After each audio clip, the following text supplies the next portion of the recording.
Hey there, this story has already been covered on my channel before, but there is new updates. I, 32M, have been married to my wife Kate, 30F, for 4 years, together for 9. Our relationship has been amazing, loving and supportive. We have good communication, hardly ever argue, and our bedroom life has gone from strength to strength over the years. We discussed cheating in the past and I was always clear that we would be over if it ever happened. Kate went home to visit her family last weekend, which was fairly normal. Before she left on the Friday night, we had a minor argument about keeping the house tidy, so our communication was limited on Saturday, but I knew she was going out to meet some friends at a bar. I trusted her 100%, so didn't think anything of it. Before I fell asleep, I texted her saying that I hope she had a nice night. When I woke up on Sunday morning, I had a missed call from Kate at 4 a.m., so I immediately called her to check if she was okay, but no answer. After a few hours I tried again a few times, but still no answer. Around an hour later I got a message saying she was fine and was driving back soon. Kate got home late afternoon and looked awful. She had clearly been crying, was not wearing any makeup, unusual for her, and looked like a shell of a person. I knew right away something was wrong, but she wouldn't let me hug her and would barely speak. I sat her down on the couch and made her some tea. I gently encouraged her to tell me what was wrong, and she burst into uncontrollable tears for at least 10 minutes while I was trying to comfort her. She then proceeded to tell me, stopping every few words, that she had slept with someone last night after the bar. At that moment, something in my brain broke. I can't describe it any other way. I immediately got up and jumped in my car and drove off. I went to a park and walked around it for about an hour. Kate was calling my phone constantly and I turned it off. When I got home, I grabbed 2 suitcases from the garage and went to our bedroom. I threw some of Kate's clothes and shoes into them and left them by the front door. Kate was lying on the floor in the living room, curled up into a ball sobbing. I called her best friend who lives nearby and told her that Kate needed a place to stay and a ride to her place, and that Kate could explain everything to her later. I told Kate I was leaving for an hour and that her friend was coming to pick her up. She grabbed onto my legs trying to stop me from leaving. When I returned home again, Kate was gone and so were the cases. On Monday, with a clearer head, I answered one of Kate's many calls and told her that I needed her to send me an email with as much details as possible of that night, and if she leaves anything out, there will be no hope of reconciliation. I received this email on Monday night but still haven't opened it. Since then, everyone has been trying to contact me, but I have just been working, exercising and sleeping. One of her friends turned up at my house with an attitude demanding an explanation. I told her to speak to Kate and closed the door in her face. I have also been speaking to divorce lawyers, have moved money into separate accounts and blocked Kate and all of her friends on everything. Everything I have done since I found out seems like I have been on autopilot. I don't feel angry, upset or overly emotional. Just numb. Kate posted a note through the door yesterday asking me to meet tomorrow, but I'm conflicted. Should I meet her? Will it change anything? Is there any point in trying to reconcile? Is it normal to feel like a robot, and how do I snap out of this? Edit, just to add that when I came home the first time, Kate confirmed it was consensual. She was drunk but knew what she was doing. Update. After reading your comments, I decided to meet with Kate but not read the email. Kate came to the house yesterday and when I opened the door she looked terrible. She tried to hug me and started mumbling apologies, but I stopped her and we sat down to talk. I started by telling Kate that I would be recording the audio of the conversation and she agreed. I then asked her to explain what happened and told her that I haven't read the email she sent. Kate said she had been at the bar with 2 friends, I know and like both of them, and told me what she had to drink. I was surprised at how little she drank because it was the same amount we would normally drink when going for dinner, a few glasses of wine and a cocktail. She admitted she was only slightly tipsy. One of her friends, Sarah, has a younger brother, Max, 27M, who came to pick them up around midnight. It's a running joke in their group that Max has had major crush on Kate since high school, and I had heard them joke about this. The 4 of them went to get some food and Max then dropped each one off until it was just him and Kate. Kate said she didn't want him to drive the 20 minutes to her parents' place after working all day, so would just order an Uber from his apartment. She went into his apartment to order the Uber but couldn't get one. Max suggested she should crash in his bed and he would take the sofa. He would then drop her off in the morning. Kate refused and continued to try to find an Uber. They were sitting on Max's bed and he kissed her. She kissed him back and they ended up having sex. After that she broke down crying from guilt and Max took her home. She cried for another hour, then tried to call me to tell me what she had done. We had to stop a number of times because Kate kept breaking down and crying hysterically. She told me it was a huge mistake, she got caught up in the moment, it was terrible, she only loves me blah blah blah. After she was done, I told her that her story didn't make sense, but it didn't matter at this stage because I was done. This caused another breakdown. I told her I was going to continue with the divorce preparations, but for the next month we would be separated with no contact. I also told her that we would both remain faithful, would get a full STD panel, and she would tell our mutual friends and family what happened. If she sticks to these conditions, I would be willing to meet again to see if there was any way forward other than divorce. She enthusiastically agreed to this but made it clear that she did not expect me to stay faithful to her. I know many of you will criticize this decision, but I need to be sure that divorce is the right option after I have had time to process everything that has happened. I am still 99% sure that is where we are heading, but I need to be 100% certain. Update 2. A few things have happened in the last week, so I thought I would make an update post if anyone is interested. First of all, I'm not in robot mode anymore. I have been having bursts of intense feelings of anger and betrayal but have been keeping busy with work and exercise. My friends have also been great since they found out and have been dragging me out of the house to hang out. I decided to read the email and wish I hadn't. The story Kate told in the email was mostly the same, but there was no mention of going into Max's apartment to order an Uber. There were also pretty explicit details of what they did, for how long, and that they had apparently used a condom. I will never be able to forget this description. Many people who were originally criticizing me for kicking Kate out of the house have now apologized, but they can keep it. Kate's parents reached out to apologize and I spoke to them because we had a good relationship before all of this. They begged me to try to work it out, but said they understood if I decided to get divorced. I didn't commit to either option. Kate's other friend, that was there that night, contacted me to tell me her side of the story. It mostly matched up, bar food home. She said Kate could stay over at her house, but she refused, saying she was driving home early the next morning. Max apparently insisted that he would take Kate home. The version of the story that she told didn't mention Kate trying to get an Uber, only that Max invited her in and she accepted. I asked her if she had ever suspected anything before, and she told me that about a year ago, she went to meet Kate for coffee but found Max sitting with her when she arrived. Apparently Kate looked guilty, but when asked about it she said they just met by chance. Sarah, Max's sister, also reached out to me and I spoke to her too. She was angry with both Max and Kate and told me a similar story.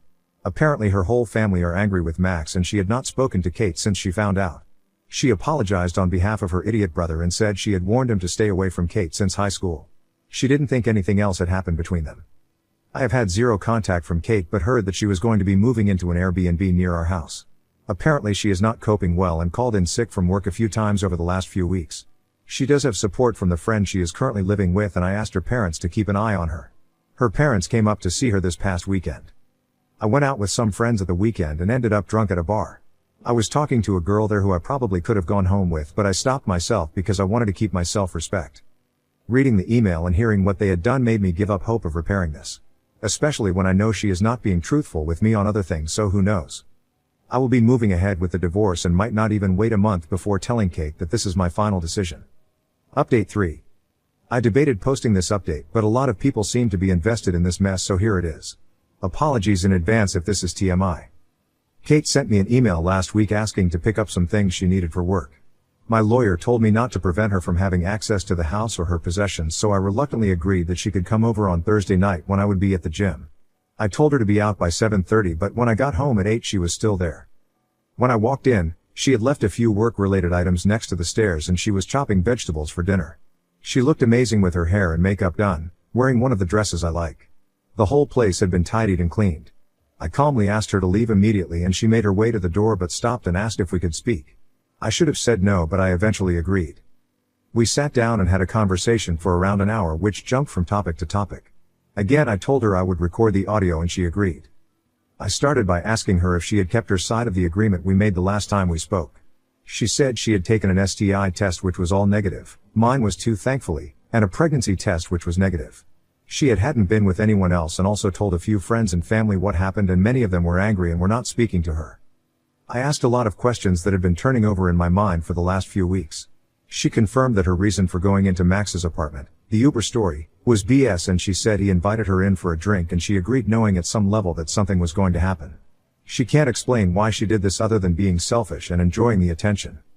She also confirmed that she had texted with Max a few times over the years because he would shower her with compliments and make her feel good. He would always initiate and she was apparently careful not to lead him on and said she had never sent him explicit messages or pictures. Kate also told me that they had hooked up about 6 months before we got together but never had sex. She admitted that she was always a bit curious. Her story about being caught at the coffee shop was that Max had texted her asking what she was up to and she had told him where she was. He then turned up. She swore this was the first time they had ever done anything since we had been together. She said there was nothing missing in our relationship and she hates herself for ruining her perfect marriage and causing me so much pain. I told her that I still don't believe her story and that there was no point in continuing the conversation. She calmly asked what she would need to do to make this right, offering up her phone, location sharing, not going out without me, etc. She had clearly been doing some research. I said that I had no plans to become her prison guard, especially when I would never get over the betrayal. Things then took an unexpected turn which caught me completely off guard. She asked me to turn off the audio recording because she had something private she wanted to discuss and didn't want other people hearing it. I refused and she reluctantly continued. She asked if I had been involved with anyone else sexually since all of this happened, making it clear she was fine with it. I told her no and she said that I must be going crazy. We used to have sex almost daily, and started talking dirty about all of the things I could do with and to her. This involved a lot of kinky things that I had wanted to try or had only done a few times. She said she wanted to meet my needs, even if we did not get back together. She said we could have as many threesomes as I wanted from now on, or we could be open on my side only, and she would even find partners for us/me. She was trying very hard to turn me on and I stayed silent until she asked who I wanted to have a threesome with. For some reason, I mentioned the name of her coworker who is 5 years younger than Kate and a total knockout. This surprised her, but she was in too deep and asked me what I wanted to do with her. I went into detail about a pretty hardcore scenario and Kate was encouraging me until I said that she would just be watching. This again caught her off guard, but she went along with it. Later on, I realized that I only said all of this as a petty attempt to hurt Kate, which I don't feel good about. She was obviously convinced that her plan was working, so she pulled up her dress and got into my favorite position on the couch, begging me to have sex with her. I'll admit that for a few seconds my body reacted even though my head was not in the game. Everything suddenly came into focus and the content of her email came flooding into my head. I can't explain why, but I started to laugh. Not just a chuckle, but a full-on belly laugh. She looked hurt and moved away, then started to cry. I told her it was time for her to go and she left quickly, probably due to the embarrassment. I also said she needed to hurry up and get a lawyer because we are getting divorced. The post-nut clarity after she left confirmed that I had dodged a bullet. I have a meeting with my lawyer later this week and want to move forward with the divorce as quickly as possible. Final update. Thought I would provide a final update on the situation for anyone that is interested. The last few months have been tough and I have only seen Kate in person a handful of times. After a few weeks of no contact, I decided that we should discuss things with a clearer head. We went for lunch and had a calm, respectful conversation about everything that had happened and what reconciliation might look like. Kate said she would do anything to get things back on track and I believe her, but didn't commit to anything. After that, Kate asked me to go with her to see her therapist, who is also experienced in dealing with married couples. I thought about it for a few days before agreeing. The session was tough with a lot of tears, but I didn't get a straight answer on why Kate had decided to cheat. The therapist was surprisingly fair to both of us and was not judgmental. We again discussed reconciliation, but I told her that I thought it was best to proceed with the divorce. Last week, I drove up to her parents' house to drop off some tools I had borrowed from her dad. We had arranged for Kate to be there and for her parents to go out for a few hours to give us a chance to talk. I spoke with her parents alone, who were heartbroken, which was hard, but they were both very supportive. During the conversation with Kate, I told her clearly that I had given it a lot of thought, but I wanted to move ahead with the divorce. It came down to the fact that, in my view, we would never get back to where we were and I realistically can't see myself ever getting over the betrayal. Even if we could regain the trust, it could take a decade of hard work and that is too big of a risk for me. Kate finally accepted this and we had calm discussion about how we would divide assets, sell the house, etc., and wrote an email to our respective lawyers. We left each other on good terms. The divorce should be finalized by the end of the year and the house will be put up for sale soon. In the meantime, we will go no contact and agreed not to start dating until everything is finalized. I have had a few casual hookups and it feels strange to be going back to being single after all this time. I have been hitting the gym, spending a lot of time with friends and family and getting back into my hobbies. I'm optimistic about the future, and although I'm still devastated by the loss of my marriage, I feel that this has made me grow as a person. Thanks to those of you who have offered advice and support. Second story. Wife cheated on me with a guy she told me not to worry about. I found out by checking her phone after I got suspicious.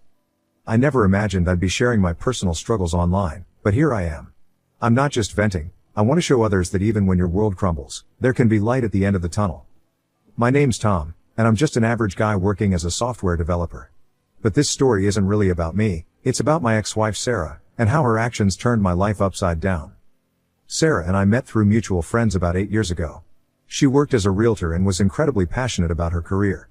I admired her drive and dedication to her clients. Sarah had this infectious energy, always on the go, always working to improve things for us. She made you feel like anything was possible if you put in the effort. I remember joking when we first met that I'd trust her to help me buy a house, and probably a lot more too. She asked if I meant it, and I said yes. We went on our first date to the movies, and she enthusiastically told me all about her favorite films. Conversation flowed so naturally with Sarah that I fell for her quickly. I don't believe in love at first sight, but she came pretty close to making me a believer back then. When we started dating, I knew Sarah had a demanding schedule. Real estate is a tough business with long, unpredictable hours. But I was supportive of her career, which she appreciated. We made a good team, me with my steady 9-to-5 job, and her with her more variable schedule. I didn't mind, because I knew she loved what she did, and I loved her. There was one thing that bothered me early on though. Sarah got pretty close with a colleague of hers, who I'll call Mike. Mike worked at the same real estate firm, and they seemed to spend a lot of time together. At first I didn't think much of it, they were coworkers after all. But as time went on, I noticed their work meetings becoming more and more frequent. Sarah would often talk about Mike in a way that felt off to me. I'm not typically a jealous person. In fact, I'm the opposite. I wanted Sarah to have the freedom to pursue her career goals. But something about how she'd always take Mike's calls, even during our date nights, really got under my skin.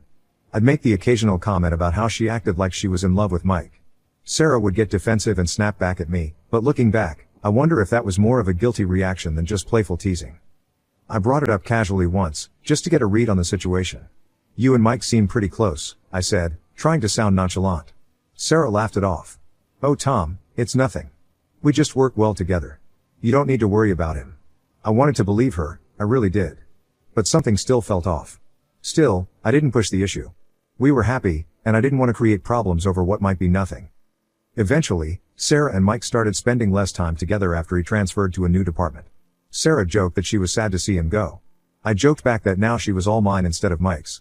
But part of me wonders now if that was really a joke after all. A few years into our relationship, I proposed and Sarah said yes. We got married, bought a house together, and soon after had a beautiful baby girl. Life seemed good. Sure, Sarah was still busy with work, but I figured that came with the territory of being married to someone with a demanding career. Our daughter Lily became the center of our world, and for a while, everything felt perfect. But then Mike started appearing in the picture again. It wasn't constant, but often enough that I noticed. Sarah would casually mention running into him at the office or collaborating on a deal. I told myself it was nothing. After all, we'd been married for years and had a child together. Surely she wouldn't jeopardize all that for some work fling, right? Sarah mentioned one day that Mike had transferred back to their office. Something about them needing more staff at that branch. I asked if it would impact her work. Sarah got defensive and insisted nothing was going on. I believed her at the time. She said Mike had recently broken up with his girlfriend, but maintained they just worked well as a team closing deals. About a year ago, things started to change. Sarah began spending more and more time at the office. She'd come home late, claiming she had to stay for closings or client meetings. At first I didn't question it. This was normal in her line of work, and I knew how stressful the real estate market could be. But as the late nights became more frequent, I couldn't shake the feeling that something wasn't right. I started paying closer attention and noticed little things. How she'd suddenly get a text and smile at her phone. How she'd go out of her way to mention how busy Mike was lately. It all seemed too coincidental. Sarah also became less affectionate. We had busy lives and a child, but I noticed she'd often go to bed without even a goodnight kiss. When I'd hug her, she'd tense up before hugging back. Something felt very wrong. I didn't want to believe it, but suspicion began eating away at me. One night after Sarah came home late again, I decided I had to know for sure. I'm not proud of it, but I went through her phone while she was in the shower. Sure enough, I found flirty text messages between her and Mike, way too intimate for just coworkers. There were vague plans to meet up at odd hours under the guise of showings and client meetings. The final straw was when I checked her location history. I found she'd been going to an address that wasn't listed on any of her recent deals, an address that happened to be Mike's. She'd been lying to me for months, sneaking off to hook up with him while I was at home taking care of our daughter. I was furious. I had no idea how to confront Sarah without completely losing it. So I hatched a plan. I decided to pose as a potential buyer and set up a showing with Sarah and Mike. I wanted to catch them in the act, not just for my own closure, but to make Sarah face the consequences of her actions. I called their office pretending to be interested in a house Sarah and Mike were co-listing. I set up an appointment for a private showing, and they both agreed to meet me there. On the day of the showing, I arrived early and waited in my car. I watched as Sarah and Mike pulled up together, laughing and looking far too comfortable with each other. Then I saw it, they kissed. Right there in broad daylight. Sarah wasn't even wearing her wedding ring. It told me everything about how little she valued our marriage outside of our home. I wanted to run away and forget what I'd seen. But I knew I had to go through with my plan, for my own sake. I got out of the car and approached them. The look on Sarah's face when she saw me was priceless. She froze, and Mike went pale. They knew exactly why I was there. I didn't even have to say anything, but I did. I told Sarah that if she wanted to throw away everything we had, she could have Mike. She tried to stammer out an excuse, but I wasn't having it. I turned and walked away, leaving them both standing there speechless. That night, I packed up Sarah's things and told her to leave. I wasn't going to let her continue disrespecting me and our marriage while living under the same roof. I kept Lily with me. There was no way I was letting Sarah take her after everything she'd done. The divorce process was brutal. Sarah tried to play the victim, claiming I was overreacting and that it was just a mistake. But I had all the evidence I needed. In the end, I got full custody of Lily. Sarah was left with nothing but the consequences of her own actions. As for Mike, karma caught up with him too. Turns out he was married and cheating on his wife with Sarah. When Mike's wife found out, she filed for divorce as well. Mike ended up losing his family and his reputation. It's been a tough road, but I've been focusing on rebuilding my life. Lily is my world now, and I'm doing everything I can to give her the best life possible. Being a single dad isn't easy, but I've got a great support system of family and friends. We're making it work. This is my story. It's still painful to think about, to remember how much it hurt to discover that after all the years and hard work I'd put into our relationship, Sarah could hurt me like that. The thought of it still stings. But I'm finally able to move forward.